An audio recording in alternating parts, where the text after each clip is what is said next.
ಆತ್ಮೀಯ ಶಿಕ್ಷಕ ಬಂಧುಗಳೇ, ಭದ್ರಾ ಟ್ರಿಕ್ಸ್ ಯೂಟ್ಯೂಬ್ ಚಾನಲ್ಗೆ ಸ್ವಾಗತ. ನಾನು ನಿಮ್ಮ ವೀರಭದ್ರ. ಶಿಕ್ಷಕ ಬಂಧುಗಳೇ, ನಾವು ಈ ವಿಡಿಯೋದಲ್ಲಿ ಸ್ಯಾಟ್ಸ್ನಲ್ಲಿ 2024-25ನೇ ಸಾಲಿನಲ್ಲಿ ನಾವು ಪ್ರಮೋಷನ್ ಮಾಡಿದಂತಹ ವಿದ್ಯಾರ್ಥಿಗಳನ್ನು 2025-26ನೇ ಸಾಲಿಗೆ ನಾವು ಅಡ್ಮಿಷನ್ ಥ್ರೂ ಪ್ರಮೋಷನ್ ಎಂಬ ಆಪ್ಷನ್ ಮೂಲಕ ಅಡ್ಮಿಷನ್ ಅಂದರೆ ರೀ ಅಡ್ಮಿಷನ್ ಮಾಡಿಕೊಳ್ಳುವುದು ಹೇಗೆ ಎಂಬುದನ್ನು ನಾವು ಈ ವಿಡಿಯೋದಲ್ಲಿ ತಿಳಿದುಕೊಳ್ಳೋಣ. ಈ ವಿಡಿಯೋವನ್ನು ನೀವು ಎಲ್ಲೂ ಕೂಡ ಸ್ಕಿಪ್ ಮಾಡದೆ ಕಂಟಿನ್ಯೂ ಆಗಿ ವಾಚ್ ಮಾಡಿ. Let's continue watch. ಸರಿ, ಮೊದಲು ನೀವು ನಿಮ್ಮ ಯೂಸರ್ ನೇಮ್, ಪಾಸ್ವರ್ಡ್ ಹಾಗೂ ಕ್ಯಾಪ್ಚಾ ಕೋಡ್ ಎಂಟರ್ ಮಾಡಿ ಲಾಗಿನ್ ಮೇಲೆ ಕ್ಲಿಕ್ ಮಾಡಿ. ಲಾಗಿನ್ ಮೇಲೆ ಕ್ಲಿಕ್ ಮಾಡಿದಾಗ ನೆಕ್ಸ್ಟ್ ನಮಗೆ ಈ ರೀತಿ ಒಂದು ಇಂಟರ್ಫೇಸ್ ಓಪನ್ ಆಗುತ್ತೆ. ಇಲ್ಲಿ ನೋಡ್ತಾ ಇದ್ರಲ್ಲ ಮೇನ್ ಪೇಜ್. ಇಲ್ಲಿ ನೀವು ವಿದ್ಯಾರ್ಥಿಗಳನ್ನು ಅಡ್ಮಿಷನ್ ಥ್ರೂ ಪ್ರಮೋಷನ್ ಎಂಬ ಆಪ್ಷನ್ ಮೂಲಕ ಅಡ್ಮಿಷನ್ ಮಾಡಿಕೊಳ್ಳುವುದಕ್ಕಿಂತ ಮೊದಲು ನೀವು ಸ್ಕೂಲ್ ಡೀಟೇಲ್ಸ್ ಅನ್ನು ಅಪ್ಡೇಟ್ ಮಾಡಬಹುದು. ನೀವು ಡೈರೆಕ್ಟ್ ಆಗಿ ಕೂಡ ನೀವು ಸ್ಕೂಲ್ ಡೀಟೇಲ್ಸ್ ಅನ್ನು ಅಪ್ಡೇಟ್ ಮಾಡಬಹುದು, ಅಥವಾ ಫಸ್ಟ್ ಟೈಮ್ ಈ ಒಂದು ಶೈಕ್ಷಣಿಕ ಅಕಾಡೆಮಿಕ್ ಇಯರ್ ಅಲ್ಲಿ ಮೊದಲನೇ ಮಗುವಿಗೆ ನೀವು ಅಡ್ಮಿಷನ್ ಥ್ರೂ ಪ್ರಮೋಷನ್ ಮಾಡಿದಾಗ ಅಲ್ಲಿ ಕೂಡ ಒಂದು ಸ್ಕೂಲ್ ಡೀಟೇಲ್ಸ್ ಓಪನ್ ಆಗುತ್ತೆ. ಅದು ಹೇಗೆ ಅಂತಂದ್ರೆ ಇಲ್ಲಿ ನೋಡ್ತಾ ಇದ್ರಲ್ಲ ಮೆನು, ಈ ಮೆನುದಲ್ಲಿ ಸ್ಟೂಡೆಂಟ್ ಮ್ಯಾನೇಜ್ಮೆಂಟ್ ಕ್ಲಾಸ್ 1 to 10 ಎಂಬ ಆಪ್ಷನ್ ಮೇಲೆ ಕ್ಲಿಕ್ ಮಾಡಿ. ನೆಕ್ಸ್ಟ್ ಇಲ್ಲಿ ನೀವು ಅಡ್ಮಿಷನ್ ಡೀಟೇಲ್ಸ್ ಮೇಲೆ ಕ್ಲಿಕ್ ಮಾಡಿ. ನೆಕ್ಸ್ಟ್ ಇಲ್ಲಿ ಅಡ್ಮಿಷನ್ ಥ್ರೂ ಪ್ರಮೋಷನ್ ಎಂಬ ಆಪ್ಷನ್ ಮೇಲೆ ಕ್ಲಿಕ್ ಮಾಡಿ. ಕ್ಲಿಕ್ ಮಾಡಿದಾಗ ನೋಡ್ತಾ ಇದ್ರಲ್ಲ ಅಪ್ಡೇಟ್ ಸ್ಕೂಲ್ ಡೀಟೇಲ್ಸ್ ಅಂತ ಹೇಳಿ ಕೇಳ್ತಾ ಇದೆ. ಇಲ್ಲಿ ನೋಡಬಹುದು ಶೈಕ್ಷಣಿಕ ವರ್ಷ 2025-26 ಇದೆ.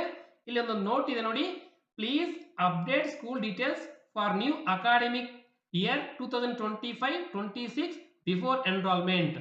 ಅಂದ್ರೆ ನೀವು 2025-26ನೇ ಒಂದು ಶೈಕ್ಷಣಿಕ ಸಾಲನ ಪ್ರಾರಂಭ ಮಾಡೋದಕ್ಕಿಂತ ಮೊದಲು ನೀವು ಸ್ಕೂಲ್ ಡೀಟೇಲ್ಸ್ ಅನ್ನ ಅಪ್ಡೇಟ್ ಮಾಡಬೇಕು ಅಂತ ಹೇಳಿ ಹೇಳ್ತಿದೆ. ಇಲ್ಲಿ ನೋಡ್ತಾ ಇದ್ರಲ್ಲ, ಇಲ್ಲಿ ಯಾವ ಸ್ಕೂಲ್ ಡೀಟೇಲ್ಸ್ ಅಂತಂದ್ರೆ ಇಲ್ಲಿ ನೋಡಬಹುದು school details, category details, languages ಅನ್ನು ನೀವು ಅಪ್ಡೇಟ್ ಮಾಡಿಕೊಳ್ಳಬಹುದು. ಅಂದ್ರೆ ಇಲ್ಲಿ ನೀವು ಅಪ್ಡೇಟ್ ಮಾಡುವ ಅವಶ್ಯಕತೆ ಇದ್ದಲ್ಲಿ ಅಪ್ಡೇಟ್ ಮಾಡಿ. ಇಲ್ಲಿ ನೋಡ್ತಾ ಇದ್ರಲ್ಲ, ಇಲ್ಲಿ ಸ್ಕೂಲ್ ಡೀಟೇಲ್ಸ್ ನೋಡಬಹುದು. ಕೆಲವು ಆಟೋಮೆಟಿಕ್ಲಿ ಡಿಫಾಲ್ಟ್ ಆಗಿ ಇದೆ, ಇನ್ ಕೆಲವು ಫ್ರೀಸ್ ಆಗಿದೆ. ಫ್ರೀಸ್ ಆಗಿರ್ತಕ್ಕಂಥ ಮಾಹಿತಿಯನ್ನು ನಾವು ಅಪ್ಡೇಟ್ ಮಾಡ್ಲಿಕ್ಕೆ ಆಗೋದಿಲ್ಲ. ಆಮೇಲೆ ಇಲ್ಲಿ ಕೆಲವು ಮ್ಯಾಂಡೇಟರಿ ಆಗಿದ್ದು, ಕೆಲವು ಕಾಲಮ್ಸ್ ಏನು ಅನ್ಫ್ರೀಸ್ ಆಗಿದೆ ಅದನ್ನು ನೀವು ಬೇಕಾದ್ರೆ ಅಪ್ಡೇಟ್ ಮಾಡ್ಕೋಬಹುದು. ಈ ರೀತಿ ನೀವು ಸ್ಕೂಲ್ ಡೀಟೇಲ್ಸ್, ಕ್ಯಾಟಗರಿ ಡೀಟೇಲ್ಸ್ ಹಾಗೂ ಇಲ್ಲಿ ಲ್ಯಾಂಗ್ವೇಜ್ ಡೀಟೇಲ್ಸ್ ಅನ್ನ ಅಪ್ಡೇಟ್ ಮಾಡ್ಕೋಬಹುದು.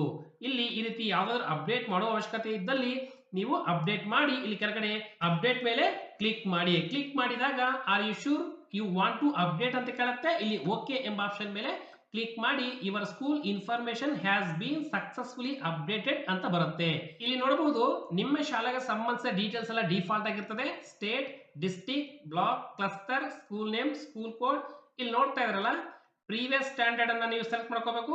ಇಲ್ಲಿ academic year, current academic year ಇರುತ್ತೆ. ಇಲ್ಲಿ ನೋಡ್ತಾ ಇರಲ್ಲ, ನೀವು ಅಡ್ಮಿಷನ್ ಥ್ರೂ ಪ್ರಮೋಷನ್ ಎಂಬ ಆಪ್ಷನ್ ಮೂಲಕ ವಿದ್ಯಾರ್ಥಿಗಳನ್ನು ನೀವು ಅಡ್ಮಿಷನ್ ಮಾಡಿಕೊಳ್ಳಬೇಕಾದ್ರೆ ಕೆಲವು ನೋಟ್ಸ್ ಇದೆ. ಇಲ್ಲಿ ನೋಡಬಹುದು, this functionality for the student is possible only up to maximum standard of the particular school. ಅಂದ್ರೆ ನಿಮ್ಮ ಶಾಲೆಯಲ್ಲಿ ಇಲ್ಲಿ ಮ್ಯಾಕ್ಸಿಮಮ್ ಗರಿಷ್ಠ ತರಗತಿ ಯಾವ ತರಗತಿ ಇದೆಯೋ ಆ ತರಗತಿಯವರೆಗೂ ಕೂಡ ನೀವು ಪ್ರಮೋಷನ್ ಮಾಡಿರ್ತಕ್ಕಂತಹ ವಿದ್ಯಾರ್ಥಿಗಳನ್ನ ನೀವು ದಾಖಲು ಮಾಡಿಕೋಬಹುದು. ಅಂದ್ರೆ ಅಡ್ಮಿಷನ್ ಥ್ರೂ ಪ್ರಮೋಷನ್ ಮೂಲಕ ಅಡ್ಮಿಷನ್ ಮಾಡ್ಕೊಳ್ಬಹುದು. ಅಂದ್ರೆ ನಿಮ್ಮ ಶಾಲೆಯಲ್ಲಿ ಕೇವಲ LPS ಅಂದ್ರೆ 1 to 5th ಮಾತ್ರ ಇದ್ರೆ ನೀವು 5ನೇ ತರಗತಿವರೆಗೂ ಕೂಡ ನೀವು ಅಡ್ಮಿಷನ್ ಮಾಡ್ಕೋಬಹುದು. ಒಂದು ವೇಳೆ 5ನೇ ತರಗತಿಯಲ್ಲಿ ಇರ್ತಕ್ಕಂಥ ವಿದ್ಯಾರ್ಥಿಗಳನ್ನ ಪ್ರಮೋಷನ್ ಮಾಡಿದ್ರೆ ಅವರನ್ನು 6ನೇ ತರಗತಿಗೆ ಅಡ್ಮಿಷನ್ ಮಾಡಿಕೊಳ್ಳಲು ಆಗುವುದಿಲ್ಲ. ಅದೇ ರೀತಿ HPS ಶಾಲೆಗಳಲ್ಲಿ 7 ಏನಿರ್ತದೆ 7ರ ತನಕ ನೀವು ಬೇಕಾದ್ರೆ ಅಡ್ಮಿಷನ್ ಮಾಡ್ಕೋಬಹುದು. 7ರಲ್ಲಿ ವಿದ್ಯಾರ್ಥಿಗಳನ್ನ ಪ್ರಮೋಷನ್ ಮಾಡಿದ ಮೇಲೆ ನೀವು 8ನೇ ತರಗತಿಗೆ ಅಡ್ಮಿಷನ್ ಮಾಡಿಕೊಳ್ಳಲು ಬರುವುದಿಲ್ಲ. ಈ ರೀತಿ ಗರಿಷ್ಠ ತರಗತಿ ಯಾವ ಒಂದು ತರಗತಿ ನಿಮ್ಮ ಶಾಲೆಯಲ್ಲಿ ಇರುತ್ತೋ ಆ ಒಂದು ತರಗತಿವರೆಗೂ ಕೂಡ ನೀವು ಅಡ್ಮಿಷನ್ ಮಾಡಿಕೊಳ್ಳಬಹುದು. ಸರಿ, second note, if students are pending in 2018-19 academic year then contact DDPI with related documents. ಅಂದ್ರೆ ನಿಮ್ಮ ಒಂದು ಶಾಲೆಯಲ್ಲಿ ಯಾರಾದರೂ ಪೆಂಡಿಂಗ್ ಇರ್ತಕ್ಕಂಥ ವಿದ್ಯಾರ್ಥಿಗಳಿದ್ರೆ ನೀವು ಡೈರೆಕ್ಟ್ ಆಗಿ DDPI ಆಫೀಸ್ ಅವ್ರನ್ನ ಕಾಂಟ್ಯಾಕ್ಟ್ ಮಾಡಬೇಕಾಗತ್ತೆ, ಅದು ಕೂಡ ರಿಲೇಟೆಡ್ ಡಾಕ್ಯುಮೆಂಟ್ಸ್ ಜೊತೆಗೆ. ನೆಕ್ಸ್ಟ್ ಇಲ್ಲಿ third note, all 6th results FA1, FA2, FA3, FA4, SA1, SA2 are mandatory for admit the students. ಅಂದರೆ ಇಲ್ಲಿ ವಿದ್ಯಾರ್ಥಿನ ಅಡ್ಮಿಷನ್ ಮಾಡ್ಕೋಬೇಕಾದ್ರೆ ಈ ಹಿಂದಿನ ವರ್ಷದ 6th ರಿಸಲ್ಟ್ಸ್ ಕೂಡ ಎಲ್ಲಾ ಒಂದು ಪರೀಕ್ಷೆಗಳ ಶ್ರೇಣಿಗಳನ್ನು ಕೂಡ ನೀವು ಕಡ್ಡಾಯವಾಗಿ ಫಿಲ್ ಮಾಡಿರಬೇಕು ಅಂತ ಹೇಳಿ ಹೇಳ್ತಿದ್ದಾರೆ. ಸರಿ, ಈಗ ನಾವಿಲ್ಲಿ ಪ್ರೀವಿಯಸ್ ಸ್ಟ್ಯಾಂಡರ್ಡ್ ಅನ್ನ ಸೆಲೆಕ್ಟ್ ಮಾಡ್ಕೊಳ್ಳೋಣ. ಇಲ್ಲಿ ನೆಕ್ಸ್ಟ್ ಇಲ್ಲಿ ಕರೆಂಟ್ ಅಕಾಡೆಮಿಕ್ ಇರುತ್ತೆ, ಕೆಳಗಡೆ ಸರ್ಚ್ ಮೇಲೆ ಕ್ಲಿಕ್ ಮಾಡೋಣ. ಕ್ಲಿಕ್ ಮಾಡಿದಾಗ ನೆಕ್ಸ್ಟ್ ನಮಗೆ ಈ ರೀತಿ ಒಂದು ಇಂಟರ್ಫೇಸ್ ಓಪನ್ ಆಗುತ್ತೆ. ಕೆಳಗಡೆಗೆ ಸ್ಕ್ರಾಲ್ ಮಾಡಿ ಇಲ್ಲಿ list of students for admission ಅಂತ ಹೇಳಿ ಬರುತ್ತೆ. ಇಲ್ಲಿ ನೋಡಬಹುದು ವಿದ್ಯಾರ್ಥಿಗಳ ಲಿಸ್ಟ್ ಓಪನ್ ಆಗುತ್ತೆ. Serial number, enrolment number, student name, admit to admit. ಇಲ್ಲಿ ಅಡ್ಮಿಟ್ ಟು ಅಂದ್ರೆ ಈ ವಿದ್ಯಾರ್ಥಿಯ ಹಿಂದಿನ ತರಗತಿಯಿಂದ ಈಗ ಅಡ್ಮಿಟ್ ಟು ಈ ಒಂದು ತರಗತಿಗೆ ದಾಖಲು ಮಾಡಬೇಕಾಗತ್ತೆ. ಇಲ್ಲಿ ನೋಡ್ತಾ ಇದ್ರಲ್ಲ ಅಡ್ಮಿಟ್ ಟು ಯಾವ ಕ್ಲಾಸಿಗೆ ಅಂತ ಹೇಳಿ ಇಲ್ಲಿ ಡಿಸ್ಪ್ಲೇ ಆಗುತ್ತೆ. ಕೊನೆ ಆಪ್ಷನ್ ನಲ್ಲಿ ಪ್ರತಿ ವಿದ್ಯಾರ್ಥಿಗೆ ಅಡ್ಮಿಟ್ ಅಂತ ಇರುತ್ತೆ. ಸೊ ನೀವಿಲ್ಲಿ ಅಡ್ಮಿಟ್ ಎಂಬ ಆಪ್ಷನ್ ಮೇಲೆ ಕ್ಲಿಕ್ ಮಾಡಿ.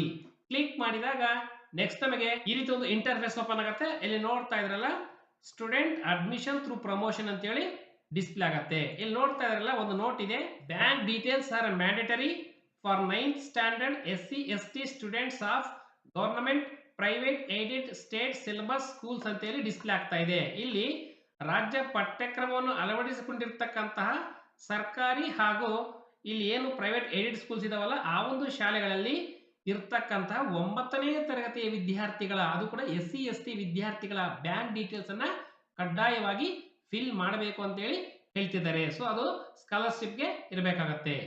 ಸರ್ ಈಗ ಈ ವಿದ್ಯಾರ್ಥಿ ಎನ್ರೋಲ್ಮೆಂಟ್ ಡಿಸ್ಪ್ಲೇ ಆಗುತ್ತೆ. ಇಲ್ಲಿ ಮೊದಲನೇದಾಗಿ ಸ್ಕೂಲ್ ಡೀಟೇಲ್ಸ್ ಅನ್ನ ಅಪ್ಡೇಟ್ ಮಾಡಬೇಕು.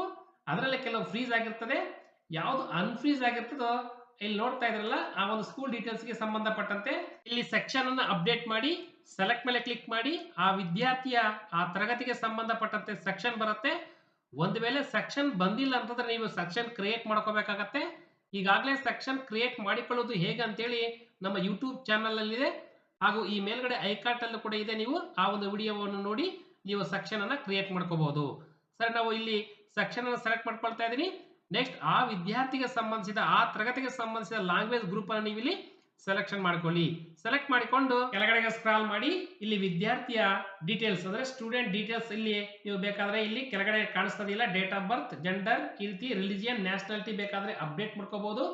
ನೆಕ್ಸ್ಟ್ ಅದೇ ರೀತಿ ಕೆಳಗಡೆ ಸ್ಕ್ರಾಲ್ ಮಾಡಿ ಇಲ್ಲಿ ಸೋಷಿಯಲ್ ಕ್ಯಾಟಗರಿ ಇವು ಡೀಟೇಲ್ಸ್ ಬೇಕಾದ್ರೆ ಅಪ್ಡೇಟ್ ಮಾಡ್ಕೋಬಹುದು.